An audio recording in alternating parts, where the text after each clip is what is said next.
Alright, so my last video on Infinity Train was a little more on the negative side. I do still hold to the opinion that Lake was not a very well written character and basically whined her way into getting what she wanted by the end of the series, not learning anything in the process. So when the announcement of Book 3 happened, I did have some sort of skepticism about how this season was going to be handled. Well, safe to say, there was no need for skepticism. Book 3 has been an incredible watch so far. So many tie-ins with the lore and even deeper relationships being explored between the characters. There is one thing that this book showed where Infinity Train really separates itself from your modern cartoons. Good morning everyone, my name is Jason Blade, and this is a Bat's perspective of Infinity Train Book 3.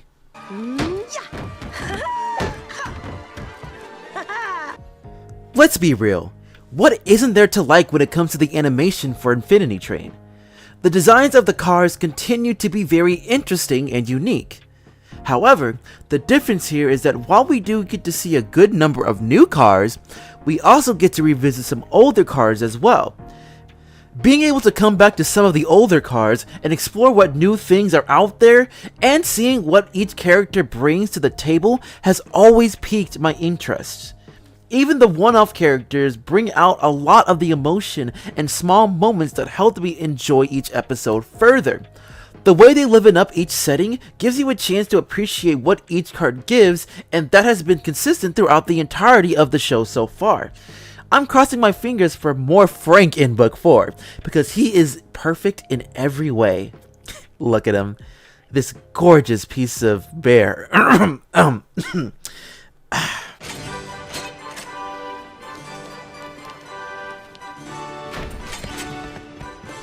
Stop!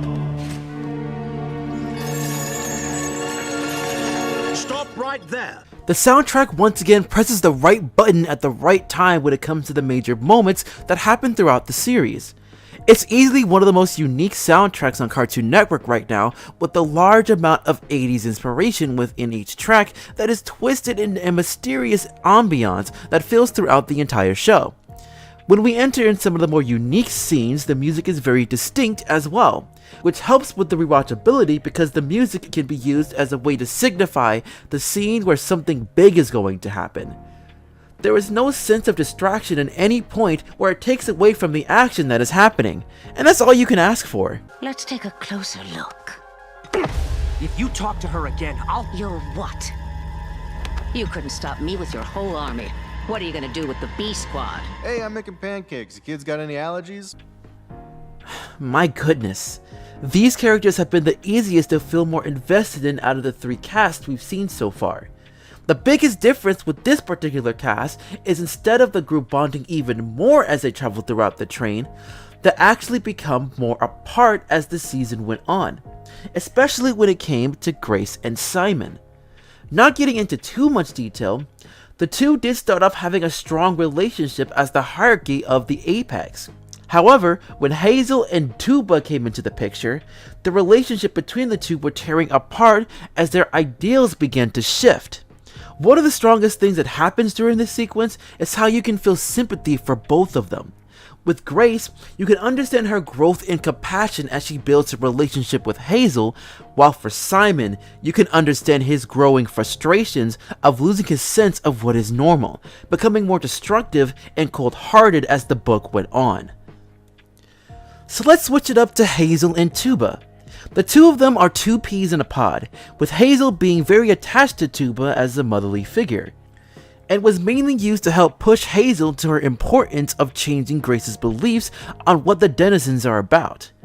On the other hand, the mysteries behind Hazel also cause another spark of tension within the group as we discover more things about her. I would even say that she has made one of the biggest impacts in affecting the train and showing how it operates, especially when it relates to Amelia's impact on the train. Oh yeah, Amelia returns as well, which was nice to see how she would react to this following that was inspired by her. Amelia was another impact to the rift between Simon and Grace because with her being the figure that the group was following, it put her on the spot to completely ruin the idea of who really is the false conductor. Grace leans more towards believing the facts given, while Simon continues to deny them and was willing to go toe-to-toe with Amelia. One of the characters I want to focus on is the cat, because we get to learn quite a lot about her as well. Even with knowing her past and her regrets when it comes to what she has done to Simon when he was younger, she didn't play as big of a role in that as I thought she would. I do like the cat a lot, and seeing her play various roles throughout the show in its entirety, but it felt like they barely grazed the surface when it came to reveal her relationship with Simon. Then what are we gonna be?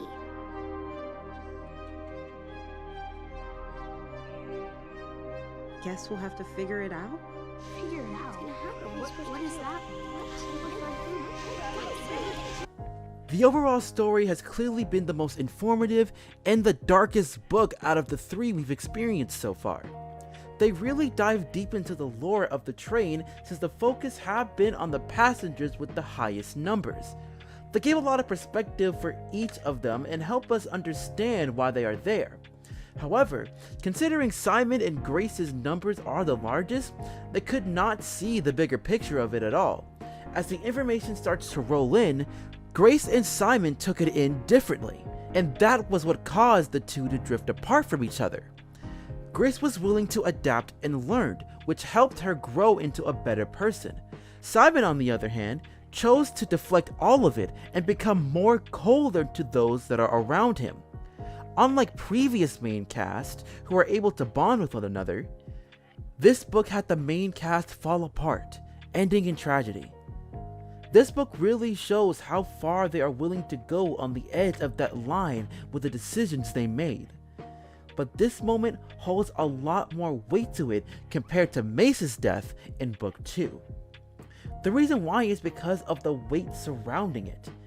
We have had a chance to empathize, and that was something that was severely lacking in the previous book. Book 3 has grown to be my favorite because it once again shows how much they are willing to test the waters, helps us understand all of their points of views as the book went on. And not every book will have a happy ending. Thank you to the Patreons of October, and thank you for taking the time to see this bat's perspective. If you would like to see the latest, click the subscribe and bell icon to get the latest from me. Until then, good afternoon, good evening, and good night.